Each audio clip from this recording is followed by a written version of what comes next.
Hey guys, welcome back to the channel. In today's video, I'm going to show you how you can create a group chat on your Gmail application. Alright guys, let's get started. First of all, open your Gmail application on your phone. Then you're going to click on the chat option. But if this chat option hasn't appeared on your Gmail, you have to activate it on the Gmail setting. And after this feature has been activated, you can tap on this chat feature. Then you're going to tap on this option to create a group chat.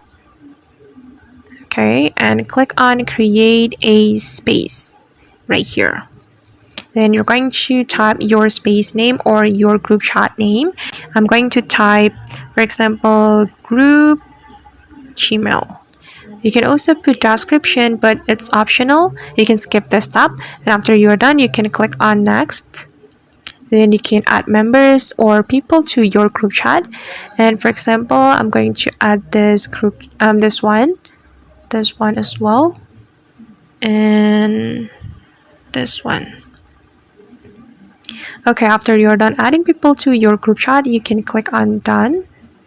Then the group chat will be created on your Gmail application. Okay, hold on. Okay, this is the group chat that I have just created, and here you can send your message to your members. Alright guys, and that's how we can create a group chat on a Gmail application. I hope this tutorial will be useful for you. Thank you so much for watching, and see you on the next video.